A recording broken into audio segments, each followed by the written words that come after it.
Olá, meu nome é Wellington, sou advogado e hoje eu vou falar um pouco sobre leis e interpretação, para que você entenda um pouco de como funciona o trabalho do advogado, como funciona a aplicação do direito na prática, para além daquilo que é possível observar da leitura de artigos ou mesmo da leitura da própria lei.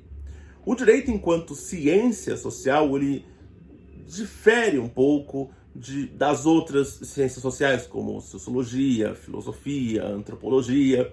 Essas ciências sociais, elas trabalham com conceitos, trabalham com métodos, porém permite-se um grau de inovação que o direito não permite. Tá? Porque o direito é um ponto de partida que essas outras ciências sociais não têm. O ponto de partida do direito é a lei. O ponto de partida do direito é a norma jurídica, ou até mesmo conceitos de direito natural, de direito positivo. Já essas outras ciências sociais, você pode tirar conclusões baseadas em análises, e essas conclusões, muitas vezes, são subjetivas.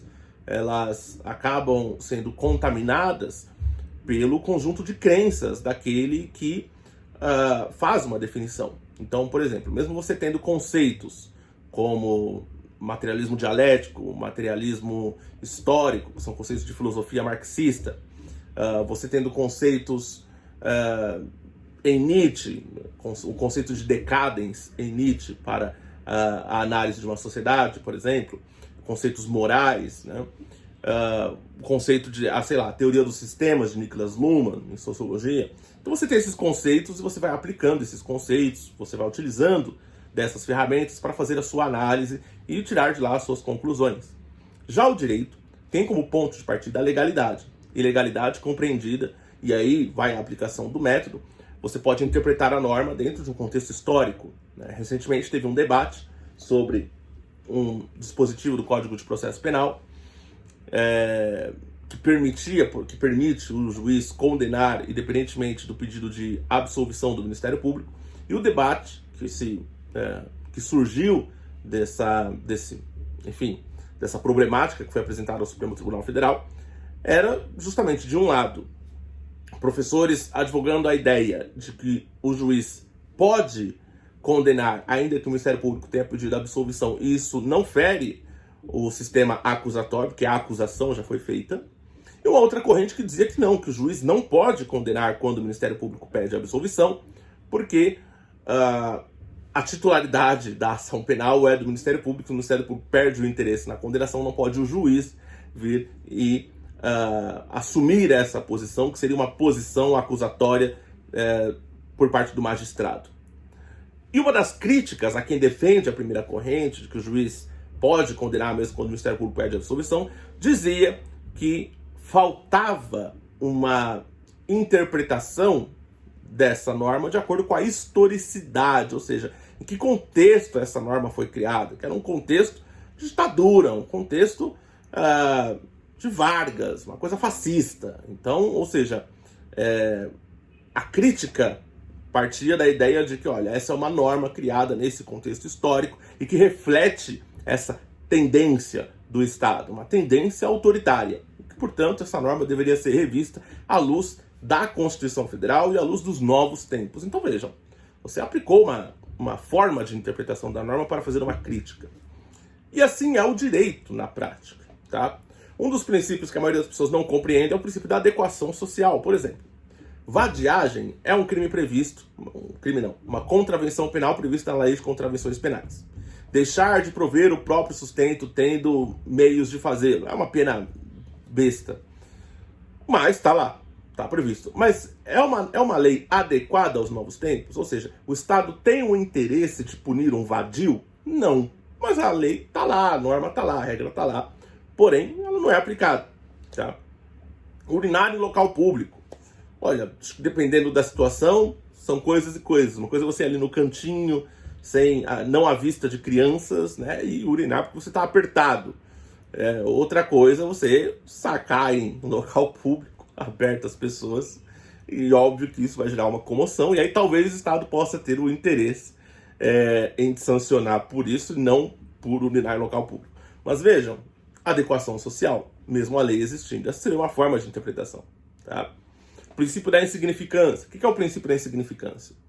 Se a pessoa cometeu um crime de furto de uma coisa considerada de baixo valor e por alguma situação que, enfim, não justifica, mas é uma situação que você pode relevar, por exemplo, estou com fome, tenho filhos pequenos, furtei um leite do supermercado. Insignificância. Quando o princípio da insignificância... Aí você diz, mas furtar é crime. Sim, mas aplica-se aqui a insignificância porque é coisa de pequeno valor. O ânimo da pessoa não era furtar para se locupletar, mas era para sustentar sua família ou a si mesmo. Tá? Então, trazendo essas ferramentas de interpretação, eu não puno. Tá? Eu deixo de punir porque a coisa era insignificante. Agora, o crime de roubo, que tem violência ou grave ameaça, eu não puno apenas pelo patrimônio, mas pela conduta da pessoa, uma conduta ostensiva, uma conduta violenta. Então eu tenho que coibir esse tipo de prática, até para não servir de incentivo. Então veja como as coisas são diferentes e a forma de se interpretar também, ela se vale de valores e predicados que são diferentes, positivos ou negativos. Tá? E aí onde entra o advogado, onde entra o Ministério Público, né, que seria promotor de acusação, né? Onde que entra nisso tudo e entra a figura do juiz? Vejam, de acordo com o caso concreto, cada um vai tentar levar a interpretação do magistrado para a sua corrente. É sempre um conflito de ideias e noções de direito. Tá? O acusador vai tentar, ao máximo, exagerar vamos dizer assim, na gravidade do delito praticado, enquanto o defensor, de acordo com os elementos que ele tem ali, tá, ele vai tentar dar uma interpretação mais suave ou de modo a justificar aquela conduta para o juiz. E cada um vai fazer isso de acordo com as provas, com os elementos que o caso concreto produziu em audiência, em inquérito. Cada um vai pensar aquilo que é do interesse e vai refutar a alegação do outro. Tá? Então, assim, é um trabalho do caramba que o advogado faz, também é um trabalho do Ministério Público, mas muitas pessoas acabam achando que a gente simplesmente escreve uma receita de miojo e tá tudo certo. Não, tudo tem que ter um propósito quando o advogado vai atuar.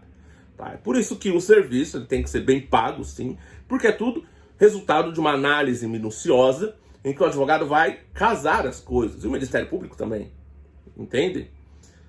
E aí entra o juiz, e o juiz vai, de acordo com as provas, de acordo com as alegações, ele vai colocar na balança, digamos assim, e ver para onde pende.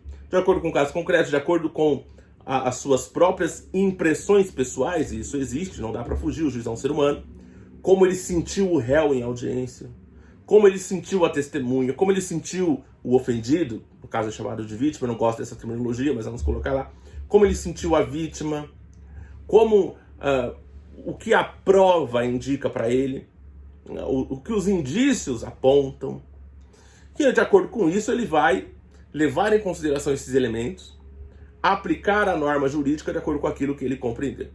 Se, por exemplo, resultou dúvida quanto à autoria do crime, ele tem que absolver. É o que prevê a norma processual penal. Por quê? Porque na dúvida eu absolvo, não tenho certeza se a pessoa cometeu. E como influir essa dúvida? Bom, você coloca em xeque a prova, você coloca em xeque as versões apresentadas pelas testemunhas, muitas vezes policiais, você coloca em xeque isso, você extrai a melhor informação para aquilo que você quer. Né? Então, esses dias eu fiz uma audiência em que o agente policial disse, olha, eles estavam em grupos organizados, ele queria fortalecer a unidade de desígnios com essa versão dele. Unidade de desígnios que acabaria prejudicando o meu cliente. Eu disse, olha, ok, você disse que eles eram 2 grupos organizados, eles se comunicavam como? Foram apreendidos celulares, comunicadores, walkie-talkies, havia um grupo do WhatsApp, pelo menos. Ele disse, não, é o que eu vi, assim. Eu falei, mas é uma impressão sua? Qual elemento o senhor tem? Ele disse, não, é uma impressão minha, tirocínio policial. Eu falei, tudo bem. Era isso. O que eu precisava extrair? Que aquilo era uma impressão dele. Ele não tinha nenhum elemento da realidade, um dado concreto para aquilo. Extraída essa informação, quebrei a unidade de desígnios. Não tinha unidade de desígnios. Veja o trabalho do advogado. Ok? O tirocínio policial não pode valer se você não tem, como você afirma que eles estavam coordenados e tudo mais, se não tinha nenhum elemento que demonstrasse essa coordenação, essa divisão de tarefas e tudo mais. E realmente não tinha, e realmente não estavam coordenados. Tá? E isso é resultado do quê? De uma análise do advogado, de estar atento na audiência, estar atento às informações, saber onde essa informação vai bater, tá, no processo, e confrontar isso. Agora, se ele fala, não, tinha sim, tinha grupo de WhatsApp, etc, etc, isso tinha que estar no processo, não estava. Tá? Então, também vai do que o advogado sabe que tem e o que não tem, ok? E o cliente foi absolvido, ele e alguns outros, porque de fato não tinha unidade de desígnios, de fato não tinha ação coordenada, de fato eles estavam de inocentes na parada. Então, e como que o juiz chegou a essa absolvição? Com esses elementos, analisando esses elementos e pegando a norma penal e falando, não se aplica a esse caso, não cometeram um delito, ok? Então, sempre que vocês lerem o artigo de lei, vocês têm que tentar compreender, tá, mas como que isso se configura? Que tipo de conduta tem que ser praticada para configurar esse delito? E de que forma se prova isso? E o advogado de defesa, claro, tem que saber disso para saber o que a acusação vai pretender. E tem que saber também o que eu faço para enfraquecer essa acusação. Por isso que quanto mais provas tiver, mais difícil para o advogado. Por isso que o processo tem que ser feito com prova, pode ser feito com convicção, não pode ser feito com tirocínio policial, não pode ser feito com ouvir dizer. Tem que ter prova. Prova é ela que vai direcionar o processo para um caminho ou para o outro. E a forma de compor essa prova, que muitas vezes é em audiência, passa muitas das vezes pela competência ou incompetência do profissional que está atuando. E é assim que o direito funciona na prática. Dúvidas, críticas, ameaças, comentários, contato e link na descrição. Fiquem com Deus. Até a próxima.